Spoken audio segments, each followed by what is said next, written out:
This program is sponsored by the Church of God International and supported by our viewers. In today's world, perhaps more than at any other time, we see the United States of America struggling with existential pressures like never before. Many demands are stressing the very structure of the United States, putting at risk its continuation as a nation. Like Rome, it is being extensively dispersed, spread to unsustainable levels across the many geopolitical obligations it has accrued over the decades. The leadership is perceived by its enemies as weak, without solid policies and economically reckless toward its fiduciary limitations.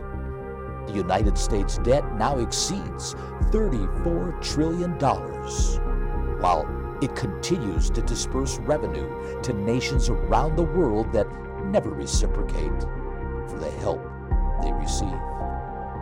The United States is also fast losing its identity because its geographical borders are being ignored. Foreign nationals or illegal aliens are actually invading the country, putting American citizens in danger and at extreme risk of crimes and personal injury. Additionally, citizens from enemy nations are coming into the country, causing the FBI to concern itself with terrorist cells that possibly are planning attacks from within. It would appear the proverbial Trojan horse has arrived to take America down from within. So, what is the solution? Will God show mercy and raise the people up to seriously correct these cracks and failings within the political, law enforcement, educational, banking, and scientific and technological areas? Because clearly these areas have been infiltrated by ideologies that do indeed compromise the Judeo-Christian values America was built on. So stay with us as we address these concerns many of us here in North America share today. In times like these, we need the armor of God for the well-being of our families, to help you stand in the evil day. The Church of God International presents Armor of God, a program of biblical understanding. And now your host, Bill Watson. Well, hello there and welcome to another international edition of the Armor of God. Good to be with all of you once again. You know, as I was putting this presentation together, I stumbled across an old 185-year-old speech given by former President Lincoln. That's right, over at the Men's Lyceum Club in Springfield, Illinois, back in about 1838. And I was struck a little bit of the content. Now, granted, former President Lincoln had a lot of things in the backdrop that gave context to the reason why he was saying what he was saying, because he was concerned. He was concerned about mob violence, and the reason being is because there was a gentleman named Elijah Lovejoy, and he was an anti-slavery guy, an abolitionist, and he had a printing, I don't know if it was a press, but he was putting out papers with stories and articles that were anti-slavery. Well, he was shot in cold blood, 4 or 5 shots by a mob of pro-slavery people, and killed dead. And needless to say, the news got around and former President Lincoln heard about it as well and was motivated because of his concern and worry over the fact that he saw mob violence as a potential of disrupting the peace and the liberties and the well-being of the citizenry that is in and around the United States. And this couldn't go on as far as he was concerned, not to mention the fact of the Jacksonian politics, party politics that was beginning to emerge, where it was becoming more selfish in its orientation. And as our forefathers' generation was beginning to drop off, he saw a lot of this division, a lot of this tension growing. And he was concerned about the potentialities of the long-term effects that some of these things he was observing could have on the country. So I wanted to talk to you about similar concerns that I think many of us are sharing amongst ourselves, family, and friends in this day and age that we're living in today, because quite frankly, I think I wouldn't get any arguments from many of you that our country is highly divided, intensely divided over a lot of issues. Same principles, different issues that Abraham Lincoln was facing in his day and age, but same principles of divisiveness being the result that does run the risk, quite frankly, of jeopardizing the peace and liberty of our country. So I want to talk a little bit about that. But before we get into that, let me interrupt myself and to present to you 2 free offers that we have to give to you that will help you to better understand the topic that we're going to be getting into here today. And they are essentially a small piece of literature that you can easily read in one sitting. It's called Is America Waking Up? And a 1-hour presentation that is a request for America to essentially pray. And that's the title, it's partially the title of it. It's called A Prayer Request from God's Church. Very appropriate, especially in light of the tensions and the party politics that we see today. All you got to do is dial 888-578-8791 and request this information. Give us your contact information, and we'll get it out to you in a couple of weeks. Otherwise, you can download it right off of our website at www.cgi.org. You'll get both of them immediately because you'll have it. Matter of fact, if you did it right now, you'd have it before the program was over. But both are free and both are there for your taking as you deem necessary. In addition, I'd like to also include a reminder to all of you of our app. This is a free app. You can download it from any of the app stores you're familiar with, like Apple and so forth, and put these right on your mobile devices, your telephone, your iPad, to help you have convenient access to so many of our products that are listed on our website, and it will help you to navigate through our website so much more easily for your convenience to enhance your relationship with Jesus Christ. So one more time, 888-578-8791. Request these 2 free offers that we're offering you today on this program. Is America Waking Up? A small piece of literature that you can easily read in one sitting, like I said, and a 1-hour presentation given before a live audience. It's an appeal. It's titled A Prayer Request from God's Church.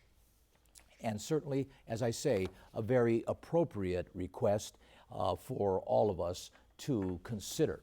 So back to this program that we're on, talking about former President Abraham Lincoln's speech there at the Lyceum, and bringing to your attention the concerns that he had with regard to mob violence and party politics, and the fact that it seems today that things are indeed accelerating. Issues are far more intense. People are far more passionate over the differences that they have and hold with other people of opposite opinions. And you may interrupt me and you may say, but Bill, come on. Don't overemphasize this. Don't get hyperbolous on us, because quite frankly, the country has survived, certainly historically speaking, what seems to be circumstances of far greater magnitude and jeopardizing far greater potentials of destruction and collapse in our history. And I cite things such as the Revolutionary War. Here we had a small ragtag group of militia up against the world's strongest military, the British, the Redcoats. And needless to say, it was a tough war. The nation was on the brink of collapse, and yes, admittedly it was, if it weren't for some of the allies that rallied around that ragtag militia. The Civil War, 500,000 people died in battle after battle attempting to try to stand up for states' rights and knock down slavery, emancipate the slaves in the United States, and then followed by World War I, the trench warfare and the outgrowth of disease and all kinds of epidemics that basically struck the nation there in the early 20th century, followed by, in 1929, the crash of the stock market, and so many people that had to live through the following half a dozen years that has been labeled the Depression. of the 1930s, with unemployment very high. People couldn't get jobs. They ended up in long soup lines with corporations filing bankruptcy and bank failures, and homelessness was on the increase. It was a very, very difficult time, compounded by the Dust Bowls of the West that generated a lifestyle that was later labeled the Okies of all things.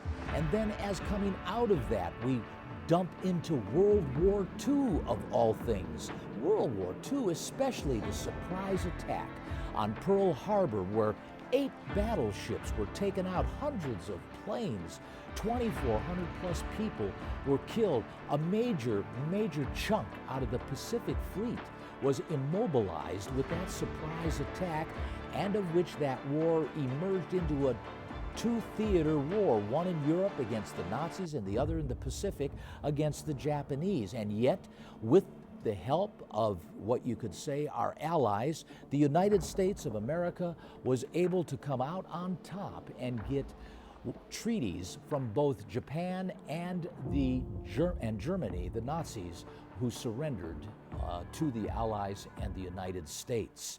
Frankly, you would have thought that the United States would have never survived some of these things that I just mentioned in passing. But today, my friends, I want you to consider something that's a bit different. The size and the scope of the tension on the worldwide scale like never before. Primarily 4 major powers that don't really like the United States. And as you can see, the topic today is the United States collapsing? Because the fact of it is, we have threats now on our country like never before, namely China, a strong Russia, and frankly, a juvenile delinquent in North Korea, and an upstart over there in Iran that continues to poke the eyes of the Jewish people in Israel, threatening them with nuclear power, or nuclear bombs, I should say.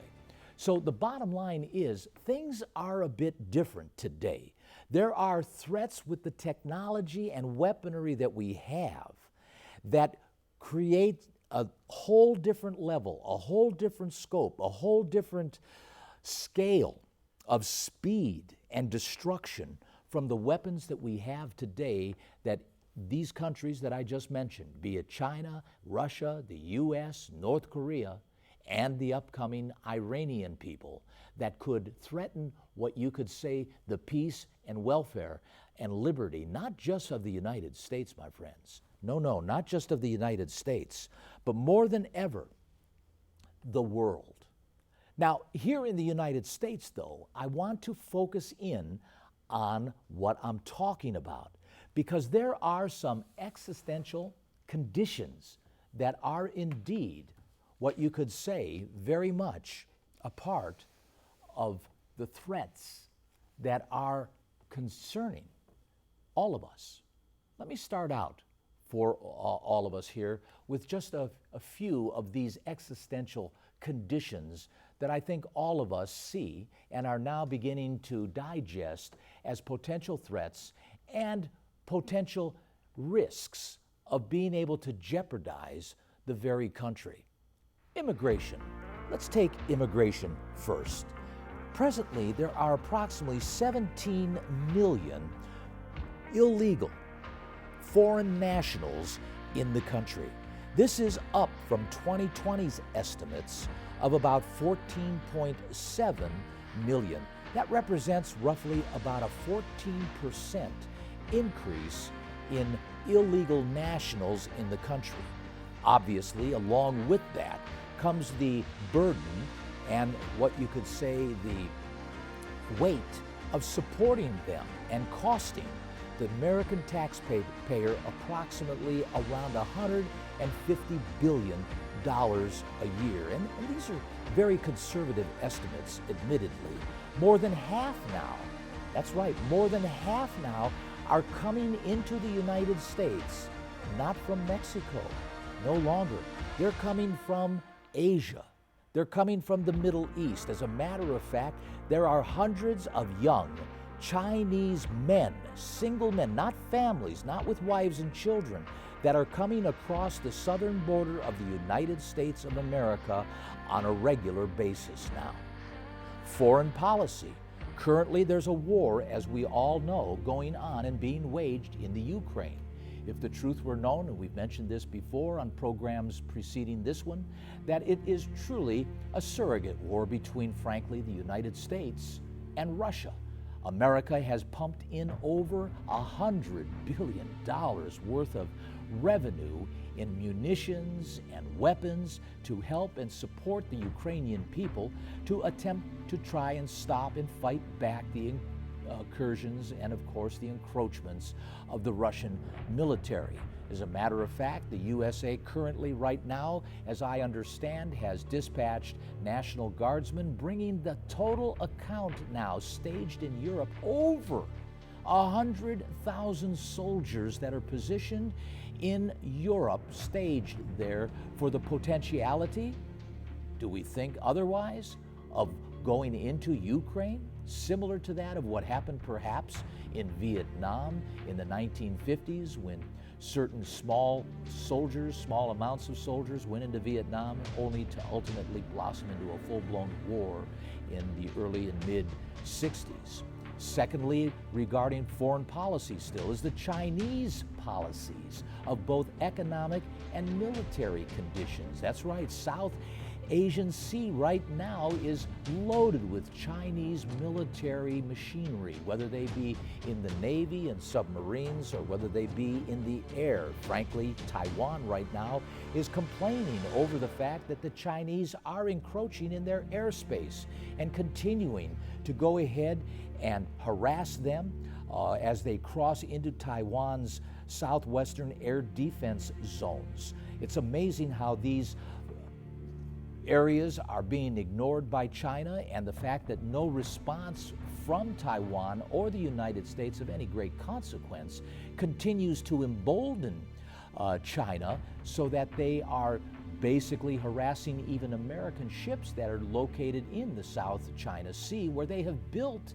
islands and are using them as military stations now for additional weapons. Not to mention the yuan, that is their currency, being promoted as an alternative. That's right, as an alternative to the American dollar, hoping to dethrone the American dollar as the national currency, not national, but world's currency throughout the world. So these are things that China is continuing to express and exercise in hopes to thwart the American momentum of remaining the world's greatest superpower. How about human trafficking?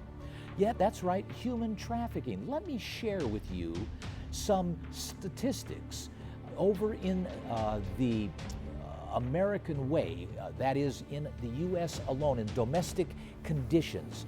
This area here showing the United States being #1 in the world for sex trafficking. More than 500,000 children a year. 500,000 go missing. 50% of the victims are between the ages of 12 and 15.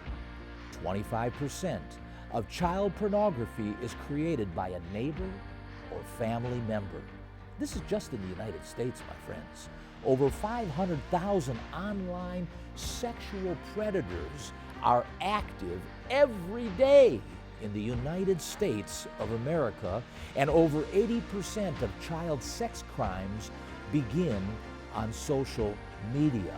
In the meantime, 13 mayors since 2020, 13 mayors in the United States of America have been arrested for child sex crimes under the sealed indictments.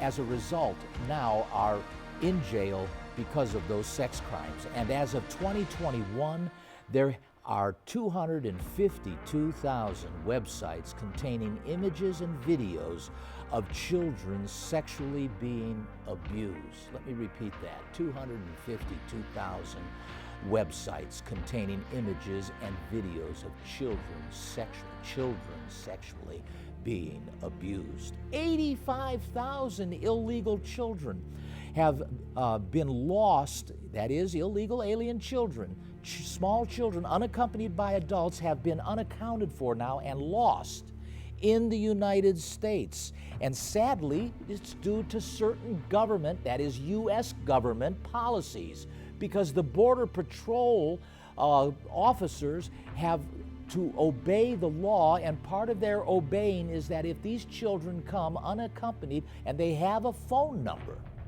they have to call that sponsor. It used to be the sponsor would have to come and pick up the child. It now today is U.S. tax dollars are used to take the child to the sponsor. And who knows who the sponsor is? Has the sponsor been vetted? Well, your guess is as good as mine. The fact of it is the results don't speak too highly of this particular government, U.S. government policy of 85,000 illegal immigrant children being lost in the country. It's amazing, my friends. It's amazing. And globally, on a global scale, 25 million people are being trafficked with 27% of those human trafficking victims, 27% being children. Human trafficking is now $150 billion a year criminal enterprise business worldwide, second only to drug smuggling. And crime, of course. Crime, according to the NPR, the FBI claims 30% uptick in murders in 2020 over 2019. That's right.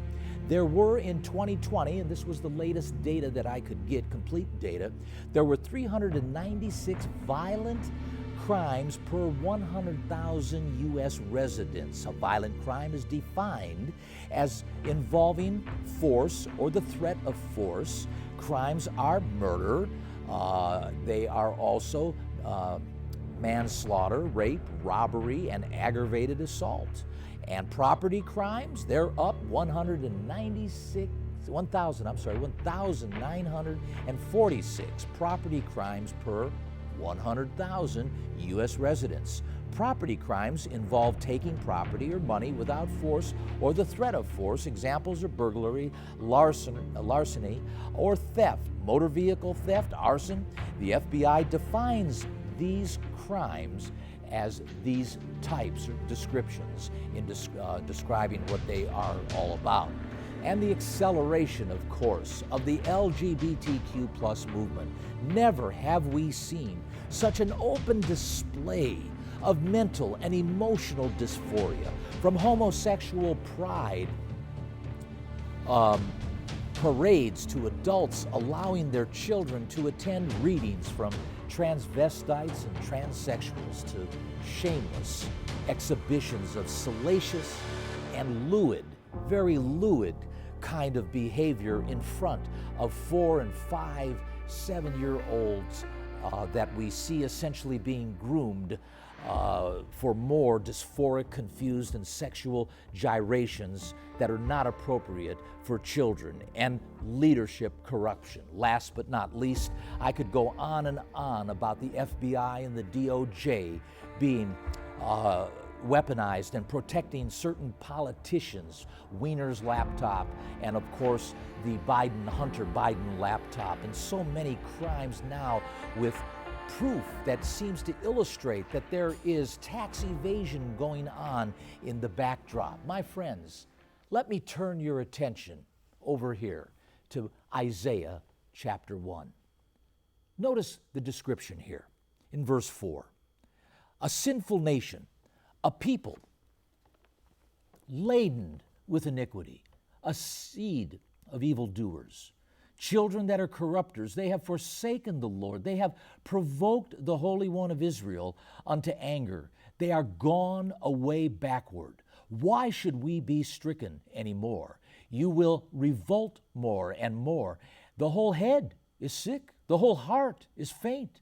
From the sole of the foot even unto the head, there's no soundness, no common sense. It seems common sense is out the window now, my friends, just like what we're seeing here. wounds and bruises and putrefying sores. They have not been closed, neither bound up, neither mollified with ointment. This pus is still running out all over, unhealed. The hurt and the harm and the wounds are still obvious, and the country is suffering for it.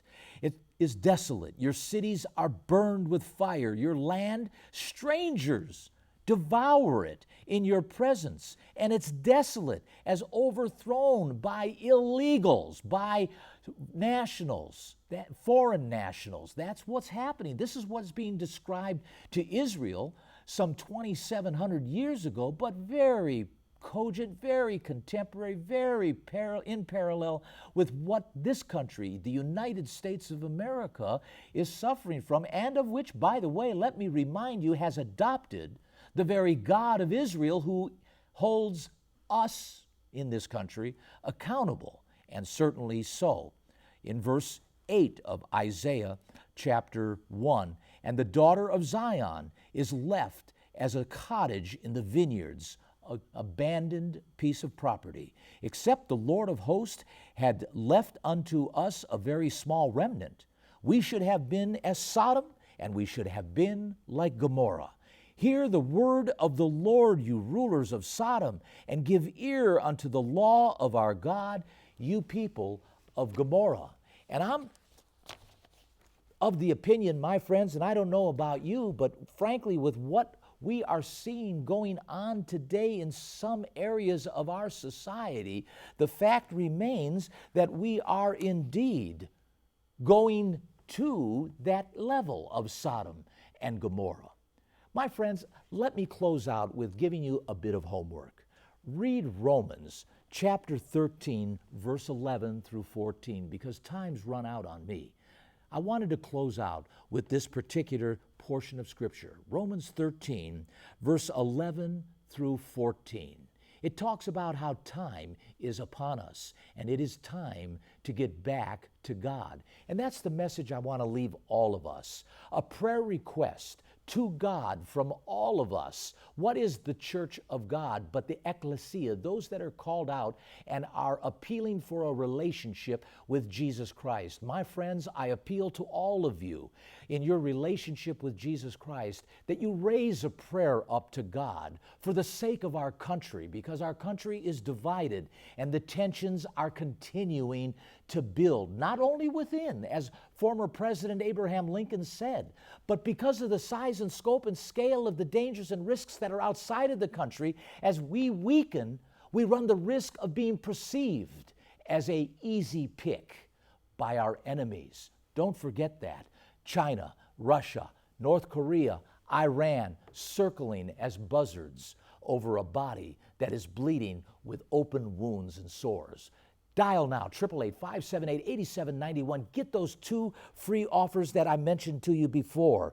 And don't forget about that app, Is America Waking Up? And a prayer request from God's church. Both are free for the asking. This is Bill Watson reminding all of you, you get on and keep on that armor of God so that you may be able to stand in this evil day. Armor of God and the free material offered is brought to you by the Church of God International of Tyler, Texas.